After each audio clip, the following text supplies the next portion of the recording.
본문을 중심으로 해서 무엇이 목적일까요? 우리 그리스도인의 삶의 목적은 도대체 무언가 하는 그런 주제를 가지고 하나님 말씀을 증거하도록 하겠습니다. 당신은 무엇을 위해 사십니까? 라고 물으면 삶의 목표를 묻는 것이죠.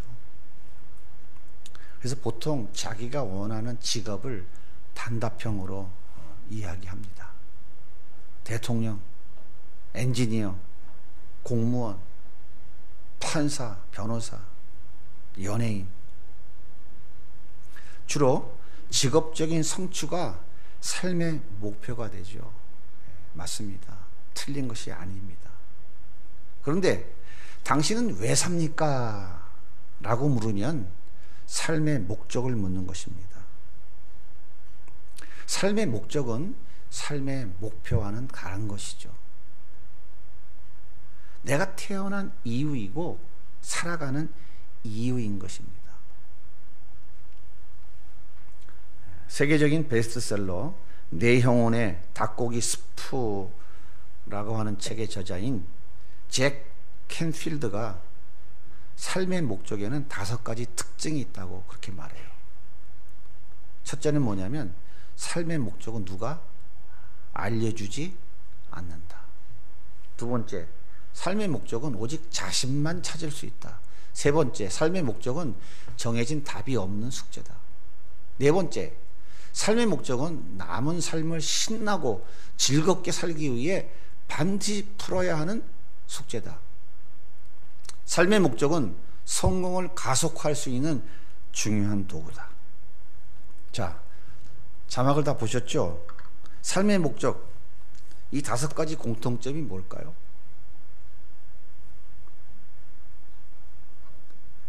이 5가지의 공통점이 뭐일 것 같아요? 자기의 유익이죠. 자기 자신을 위하는 것입니다.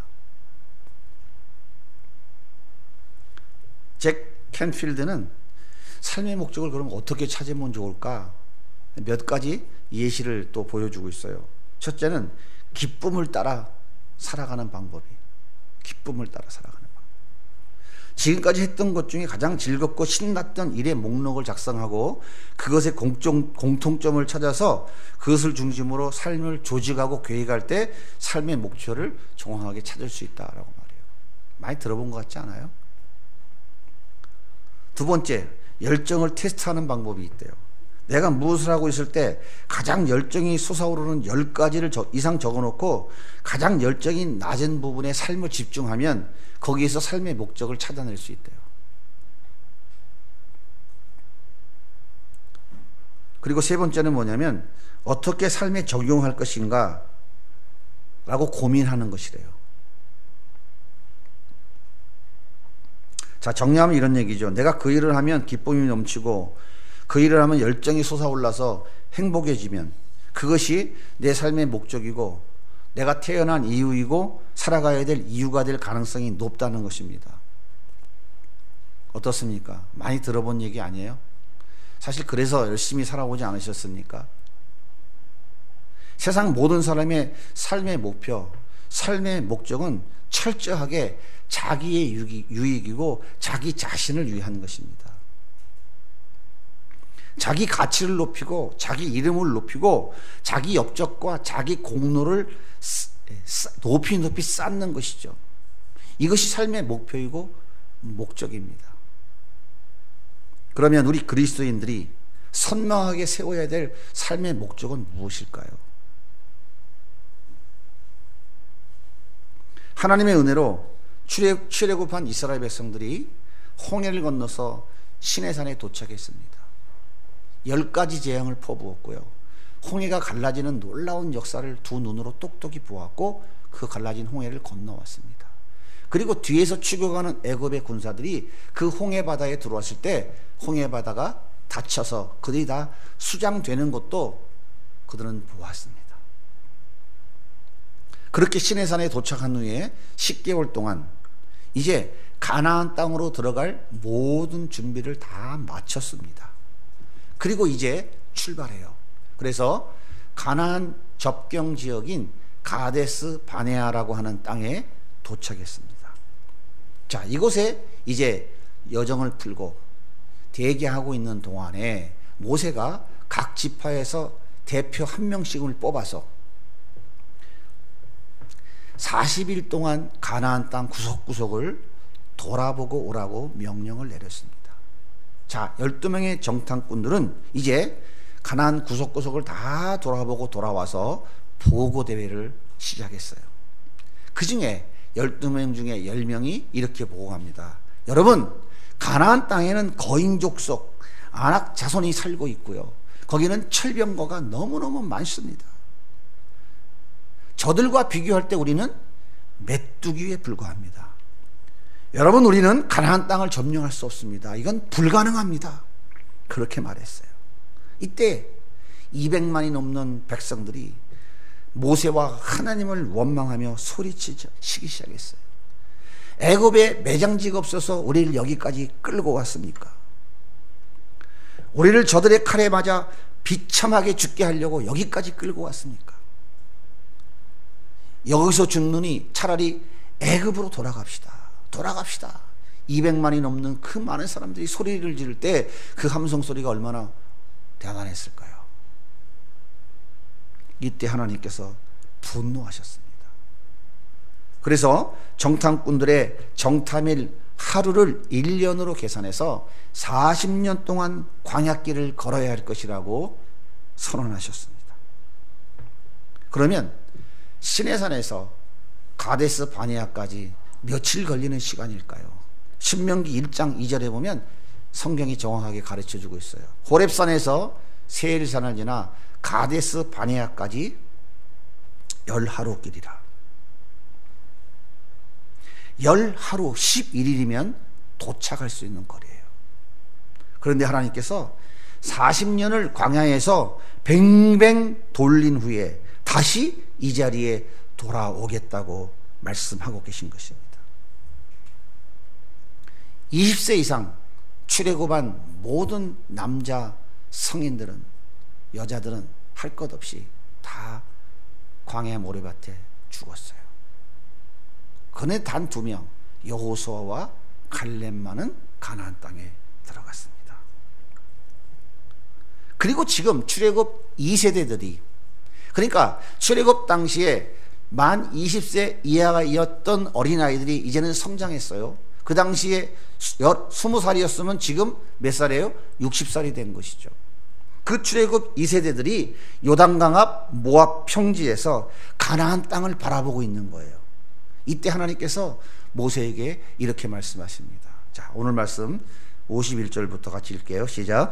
너희가 요단강을 건너 가나안 땅에 들어가거든 그 땅의 원주민을 너희 앞에서 다 몰아내고 그 새긴 석상과 부어 만든 우상을 다 깨뜨리며 산당을 다 헐고 그 땅을 점령하여 거기 거주하라. 내가 그 땅을 너희 소유로 너희에게 주었음이라. 내가 너희에게 약속한 가나안 땅에 이제 들어가게 할 것이야. 그런데 그 가나안 땅에 들어가면 반드시 이 3가지는 지켜야 한다고 강력하게 경고하고 계신 것이죠. 첫째가 뭡니까? 가나안 땅 원주민들을 모두 다 몰아내라는 거예요. 단 한 명도 살려주지 말고 다 죽여버리라는 거예요. 버티면은. 두 번째, 우상과 산당을 모두 깨트리라는 거예요. 헐어버리라는 거예요. 부셔버리라는 거예요. 셋째가 뭡니까? 그 땅을 점령하여 거기 거주하라는 거예요. 여러분 한번 생각해 보세요. 자, 하나님 말씀하신 이 3가지는 하나님을 위한 것입니까? 아니면 이스라엘 백성들 자신을 위한 것입니까? 어때요? 그 땅 원주민을 모두 몰아내라. 우상과 산당을 다 깨트리라. 우상과 산당을 다 깨트리라는 게 뭐예요? 왜 깨트리라 그래요? 예? 하나님만 섬기라는 거 아니에요. 그죠? 그 땅을 점령하고 거기서 거주해라. 자, 원주민 하나도 남기지 말고 우상도 다 몰아내라. 자, 원주민을 다 몰아내면 우상은 없어질까요? 남아있을까요? 예? 원주민을 다 몰아내면 우상은 거의 다 같이 없어지겠죠. 혹시라도 남아있는 것 있다면 그것까지도 다 깨트려 버리라는 거예요. 그리고 거기서 그 땅에 거주하라는 거예요. 뭐만 하라는 거예요? 거기서 하나님만 섬기라는 거죠. 그럼 하나님을 위해서 그런 세 가지를 말씀하신 거예요? 아니면 이스라엘 백성들을 위해서 세 가지 말씀하신 거예요? 예? 대답하기 굉장히 곤란해요. 예? 예? 나를 위해서, 하나님을 위해서. 한번 생각해 보세요. 나를 위해서, 하나님을 위해서. 하나님을 위해서, 나를 위해서. 예? 예. 우리 교회 성도님들 오늘 정확하게 정립하고 넘어가셔야 돼요. 하나님을 위해서, 나를 위해서. 예? 예. 이제 오늘 이후로부터 이걸 바꾸셔야 돼요. 철저하게 하나님을 위한 것이지 나를 위한 건 하나도 없어요. 여기에서 우리 그리스도인의 삶의 목적이 달라지는 거거든요. 자, 보세요. 하나님께서 애굽에서 430년 동안 종살이던 이스라엘 백성들을 구원해 주셨어요. 그리고 젖과 꿀이 흐르는 땅을 주셨어요. 이것은 이스라엘 백성들의 유익을 위한 것이 아니란 말이에요. 제가 굉장히 지금 강력하게 표현합니다. 이것이 정립되어야 그 후에 하나님 은혜가 감사하네요. 너무너무 감사하네요. 이 모든 것이 정말 하나님의 정말 놀라운 은혜이군요 라고 하는 고백이 나오는 거라고요. 하나님을 위한 것이었다고요. 하나님을 위한 것. 하나님을 위한다는 것은 뭐냐면요, 내가 뭔가 하나님을 위해서 큰 공로와 업적을 세우고 뭔가 남이 하지 못하는 엄청난 일을 해내는 것이 아니라고요. 하나님을 위한다는 것은요, 하나님 백성답게 살아가는 거예요. 보세요.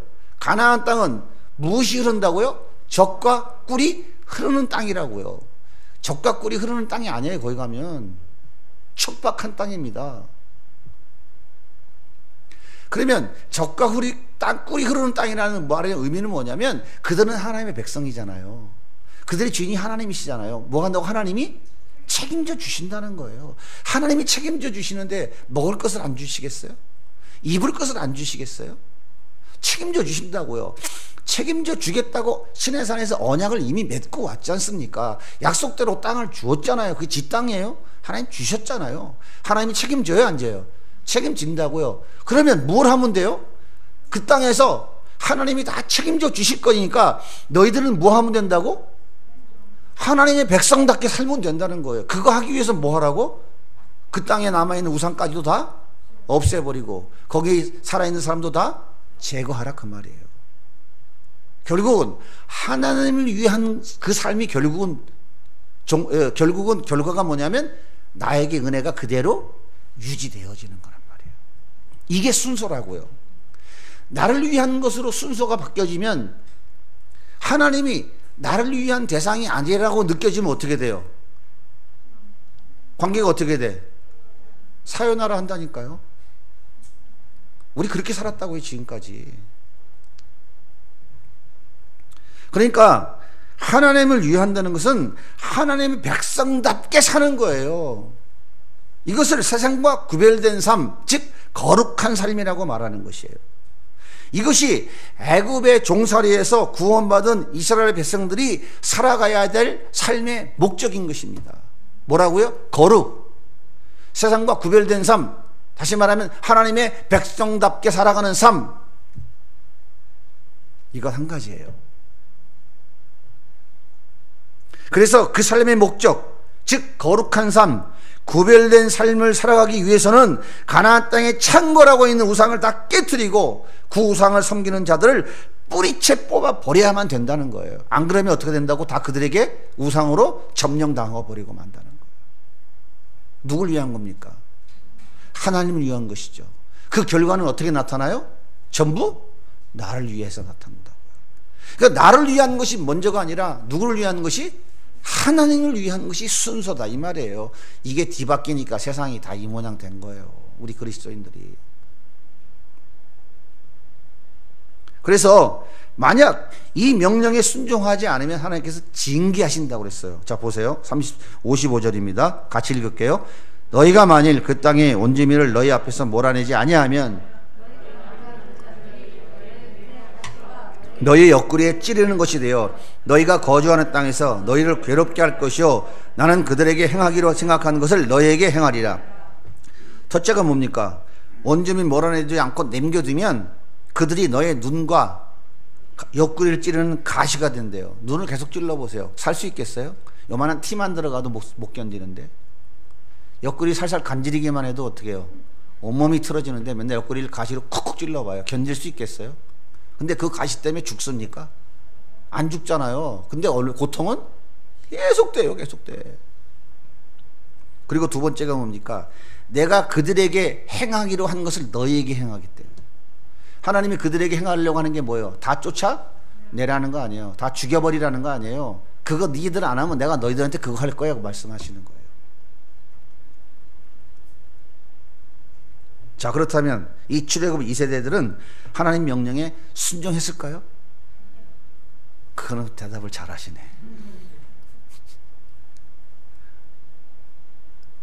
자 유다 지파는 순종했는지 한번 보겠습니다.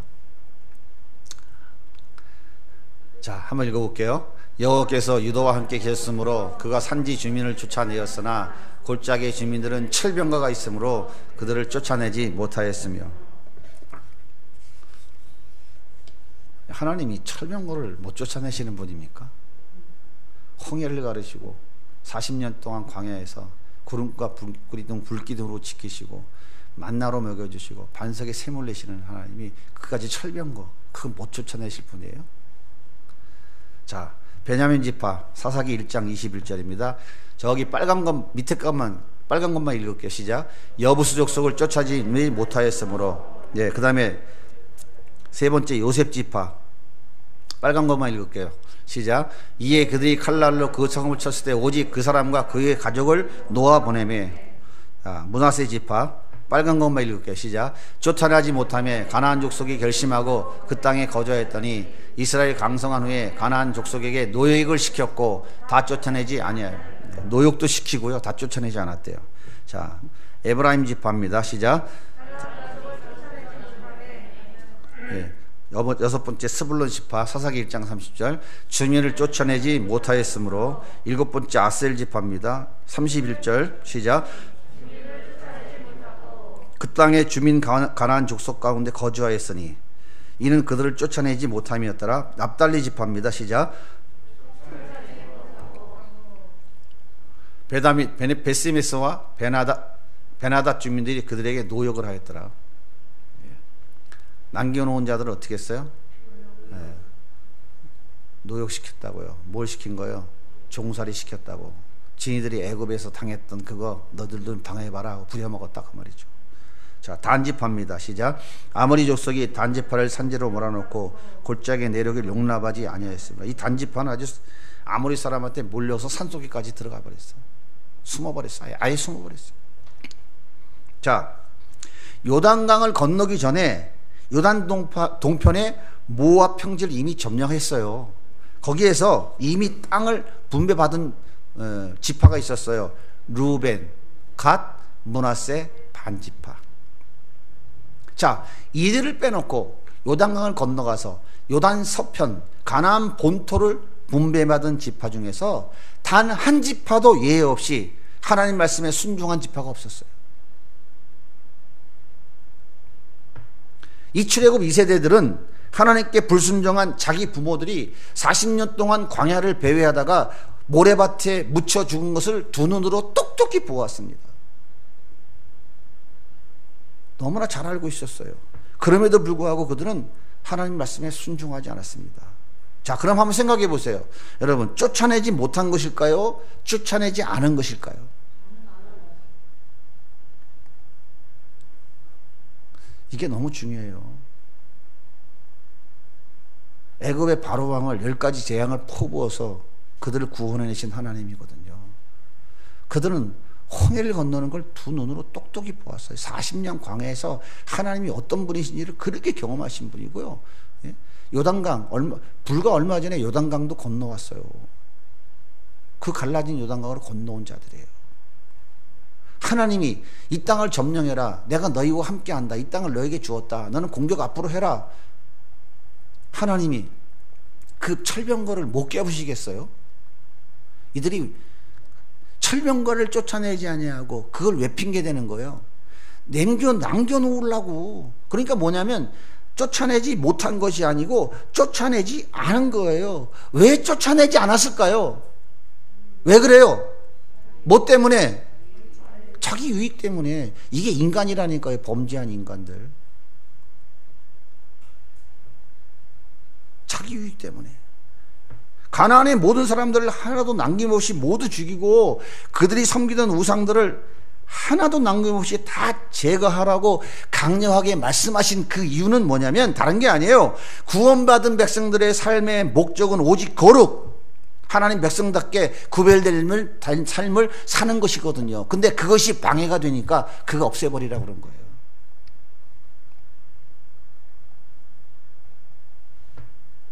이스라엘 백성들의 삶의 목적은 거룩이었을까요? 아니면 땅이었을까요?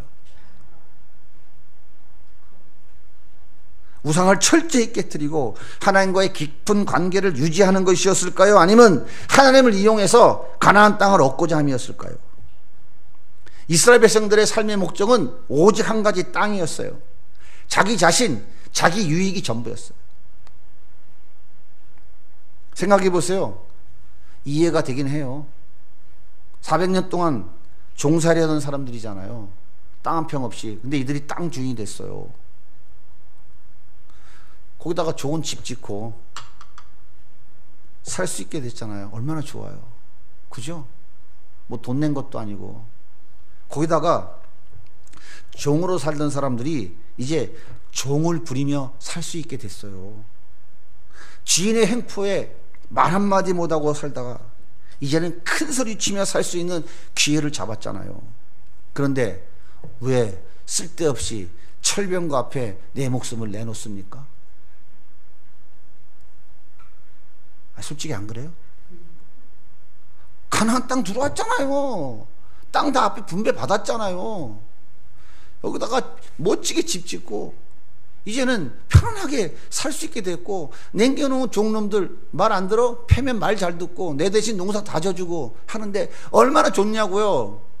적당히 타협하면 되지. 왜 철병거 갖다 내 목숨을 갖다 들이대요?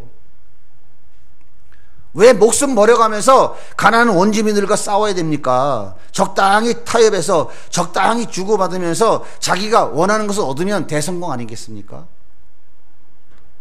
이스라엘 백성들의 가나안 땅에 들어가 살아가는 삶의 목적은 430년 종살이 한을 푸는 것이었고 잘 먹고 잘 사는 것이 전부였어요. 하나님 백성답게 사는 삶, 거룩을 위해 경주하는 삶에는 관심조차 없었습니다. 사랑하는 여러분, 왜 예수 믿으십니까? 우리 솔직히 한번 얘기해 봅시다. 왜 예수 믿어요? 왜 예수 믿어요? 대답 좀 해봐요. 구원 받으려고? 예?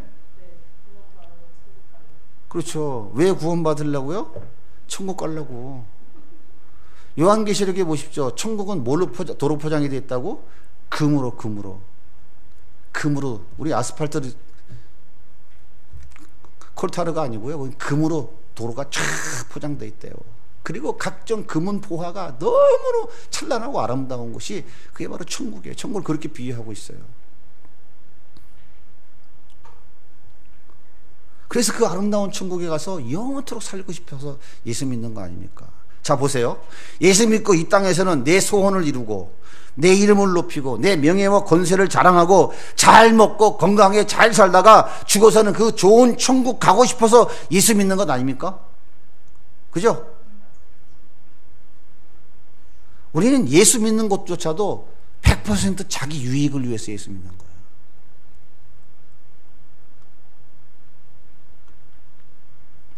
그래서 기복주의, 성공주의, 신비주의가 교회 안에 판을 치는 거예요.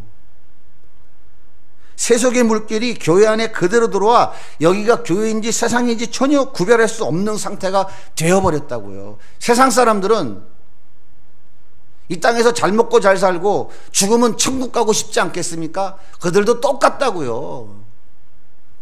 예수를 모르는 사람들도 똑같이 원하는 게 그건데, 예수 믿는 우리도 그들과 똑같은 것을 원하면서 예수를 믿는 거라고요. 우리 너무 심한 거 아닙니까? 너무 심한 거 아니에요? 자, 생각해 보세요. 교회가 세속의 문을 들어서 세속과 차이가 없다면 그게 무슨 교회입니까? 그런 교회에 예수님이 주인 될 수 있습니까? 세상을 주관하는 가장 큰 힘이 뭡니까?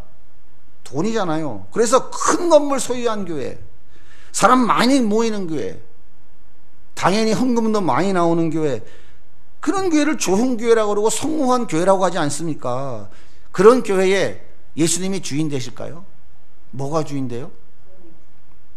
여러분, 하나님은 그런 것에 관심 없습니다. 하나님의 관심은 독생자 예수 그리스도를 십자가에 내어주셔서 그 무서운 지옥불에서 건져낸 택한 백성들이, 바로 여러분들이 하나님 백성답게 살아가는 것, 거룩을 이루며 살아가는 것에만 관심이 있어요. 근데 우리는 무엇에 관심만 있어요?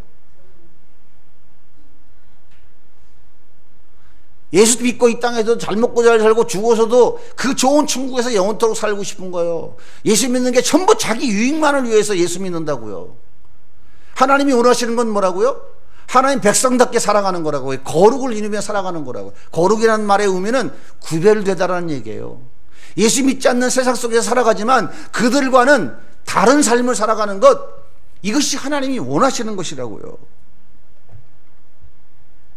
거룩이라고 하는 분명한 목적을 잃어버린 이스라엘 백성들은 사사시대 340년 동안 자기들이 남겨놓은 그 가시 때문에 끊임없이 고통당했어요. 그리고 결국에는 오늘 본문 56절에 말씀하신 대로 내가 그들에게 행하기로 한 것을 너에게 행하리라, 그 말씀대로 이스라엘은 결국은 바벨론의 나라가 망하고 다 포로가 돼서 70년 동안 또다시 종살이 해야 되는 비참한 지경에 이르고 말았어요. 여러분은 왜 예수 믿으십니까? 예수 믿는 목적이 무엇입니까? 거룩입니까? 아니면 땅입니까?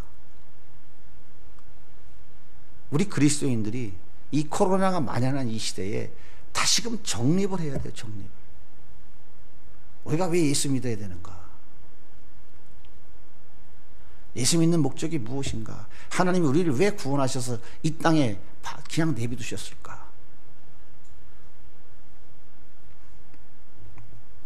예수 믿는 목적, 어떻게 하면 하나님과 더 가까워질 수 있을까? 어떻게 하면 하나님과 더 친밀하고 하나님과 더 연애하는 사이가 될 수 있을까? 어떻게 하면 하나님 뜻을 이루는 삶을 낼 수 있을까? 어떻게 하면 주님과 그 거룩의 길을 나도 따라갈 수 있을까? 그래서 하루하루 몸부림치는 삶, 주님이 원하시는 것이 이것이거든요. 여러분의 삶은 이런 삶입니까? 아니면 아직도 알라딘 요술램프의 거인처럼 내가 필요한 것을 요청하기만 하면 예수님이 그 능력 맛은 예수님이 알았다 하고 척척척 이루어지는 그 예수님을 기대하고 살아가십니까? 이제 그런 분들은 다 떠났잖아요. 많이 떠났죠? 며칠 전 경기도 의사회 회장인 이동욱 씨가 한국 교회를 향해서 아주 정말 쓴소리를 외치더라고요. 제가 그분의 말을 들으면서 참 많은 생각을 하게 됐어요. 그런데 저는 솔직히 인정하지 않을 수가 없더라고요. 뭘 인정해야 되느냐? 교회가 세상을 걱정해야 되는데 세상이 교회를 걱정하고 있다는 게 솔직히 현실이잖아요. 교회가 세상을 구원하기 위해 자기를 태워 빛을 발하고 자기를 녹여 짠맛을 내야 되는데 오히려 세상이 걱정하고 있는 것이 오늘 교회의 현실 아닙니까? 교회 역사를 되돌아보면 세상의 교회를 걱정할 때는요, 교회가 썩을 대로 썩어서 악취가 풍겨나고 있을 때였어요. 교회가 가야 할 좁은 길, 주님 가신 십자가의 길은 힘들고 어렵다고 다 팽개쳐버리고 은 30에 예수님을 팔아서 자기 배를 채우는 가룟 유다와 같이 전략해 버린 때였단 말이죠. 다시 말씀드리면 하나님의 백성답게 구별된 삶, 즉 거룩을 추구하는 삶을 찾아보기 힘든 때가 된 것입니다. 세상의 물질이 하나님 자리에 올라앉아 있고 무병장수 부귀영화가 예수 그리스도의 그 십자가 위에 올라앉아 있는 거예요. 사랑하는 여러분, 하나님이 우리를 지옥 불못에서 건져내셔서 바로 천국으로 데려가지 않으시고 광야와 같고 나그네와 같은 이 땅에 머물러 있게 하신 이유가 뭡니까? 하나님의 백성답게 세상과 구별된 삶, 거룩한 삶을 살아보라는 것이에요. 연습하고 훈련해 보라는 것입니다. 그렇게 거룩한 삶을 몸부림치는 과정 속에서 하나님의 영광이 드러나고 연약하고 부족한 우리를 하나님께서 사용해 주시는 놀라운 은혜를 경험하게 되는 것이에요. 예수 믿는 목적이 거룩이 아니라 땅이기 때문에 땅이 빼앗기고 나에게 손해가 오고 나에게 불이익이 오고 내가 뭔가 어려움을 닥칠 것 같으면 다 도망가 버리는 거 아닙니까? 다 도망가는 거 아니에요? 그러니까 코이라 바이러스가 한번 휘몰아치니까 한국교회 성도가 50%가 어디로 가버렸잖아요. 요거 몇 주만 지나가면 그 중에서 또 절반 없어질 것입니다. 무엇 때문에 그래요? 그리스도인의 삶의 목적이 무엇인지를 우리는 정확하게 인식하고 이해하고 살아가고 있지 않기 때문에 그런 것입니다.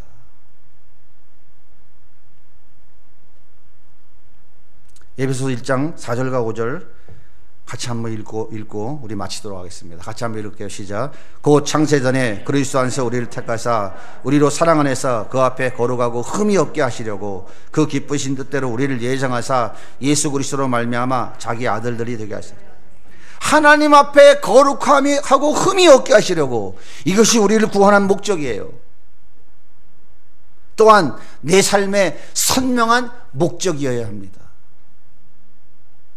하나님이 나를 구원하신 것은 그 앞에, 하나님 앞에 거룩하고 흠 없는 자로 세우시려고 하는 거라니까요. 그러니까 우리가 이 땅에 살아가는 삶이 어떤 삶이어야 돼요? 거룩하고 흠 없는 삶. 그 하나님 앞에 내가 서야 될 사람이다. 이 땅에서 내 멋대로 내 마음대로 배 두들기면서 멋대로 죄지며 살다가 죽으면 난 예수님이 내 죄 십자가에 죽고 죄 용서해 줬으니까 난 천국 갈 거야? 말도 안 되는 값싼 복음, 다른 복음, 가짜 복음이에요. 그거는 진정으로 예수 믿고 구원받았다면 그 십자가의 은혜가 무엇인지 아는 사람들은 그런 삶을 살라고 해도 못 살아요. 살 수가 없어요. 살다가도 너무 두렵고 그 은혜가 너무 죄송스러워서 아이고 하나님 어떡하면 돼요? 또 넘어졌네 어떡하면 좋아요? 하나님 날 용서해 주세요. 또다시 일어나서 아이고 하나님 도와주세요. 그러면서 무릎을 꿇는 것, 그것이 진정한 삶의 목적이 무엇인지 아는 그리스도인이지, 똑같은 자를 반복하면서 그 예수를 십자가에 다시 못 박아 죽이는 짓 하면서도 큰 소리 빵빵 치는 사람들, 그것이 바로 가짜라고요. 내 안에 계신 성령께서 절대 용납하지 못하는 것입니다. 그래서 어떻게 하면 내가 거룩한 삶을 살아갈까? 어떻게 하면 하나님의 백성답게 살아갈까? 우리 예수님이 힘이 없어서 당하셨습니까? 우리 예수님이 힘이 없어 십자가에 처참하게 죽으셨습니까? 그렇지 않잖아요. 그렇게 처참하게 십자가에 죽는 것이, 그 순종이 하나님의 영광이기 때문에 우리 예수님은 단 한마디도 거절하지 아니하시고 그 하나님 뜻에 온전히 순종하는 삶을 살아낸 거예요. 그 거룩의 삶을 살아냈다고요. 세상과는 완전히 구별된 삶을 살아내셨잖아요. 우리가 그리스도인이라면요, 예수 따라가는 사람들이라면요, 그렇다면 우리의 삶은 어떤 삶이어야 되겠습니까? 그 예수님께서 가신 그 길 따라가는 것이 우리 그리스도인의 삶인 것이죠. 그렇다면 세상이 이렇게 뒤집어졌을까요?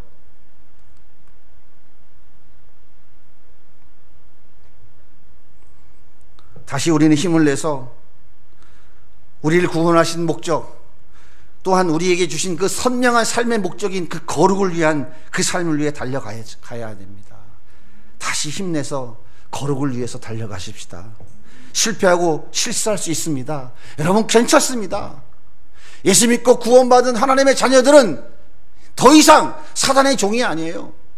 예수 믿기 전에 여러분의 짓는 죄는 사단 안에서 죄 가운데 짓는 죄였어요. 그 죄는 여러분의 심판을 차곡차곡 쌓아가는 죄였습니다. 그러나 여러분이 예수 믿고 구원받았으면 이제 여러분 하나님 안에 들어오셨잖아요. 하나님의 사랑, 그 은혜 때문에 구원받았잖아요. 그러나 아직 여전히 죄성이 남아있어 죄 지을 수 있어요. 실패하고 넘어질 수 있습니다. 하지만 그것은 과거 예수 믿기 전에 사단 안에서 짓는 하나님의 심판을 쌓는 죄가 아니에요. 하나님의 사랑 안에서 짓는 죄입니다. 하나님은 결코 징계는 하시지만 정죄는 하지 않으신다고요.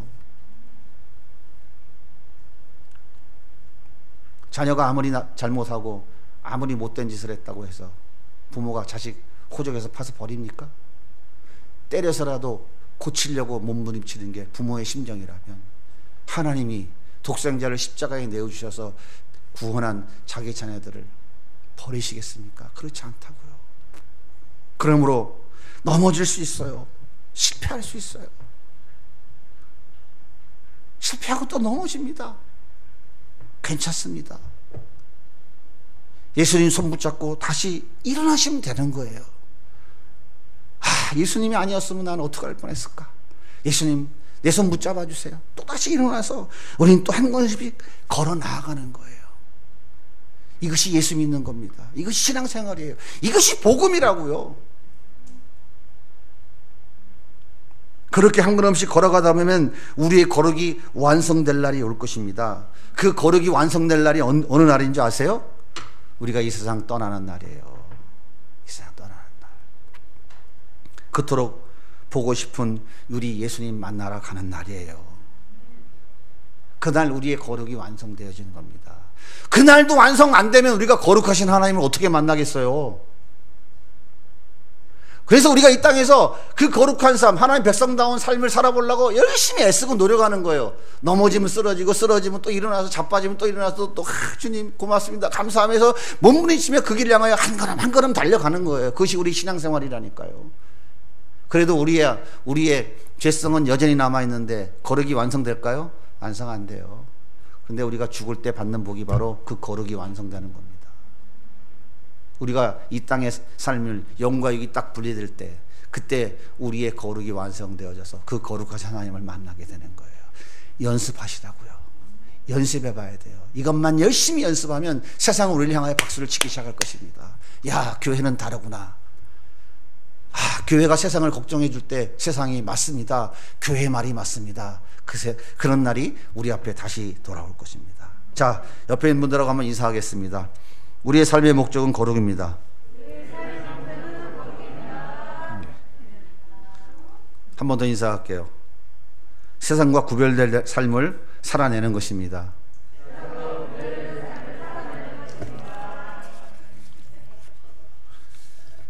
찬양하고 함께 기도하도록 하겠습니다.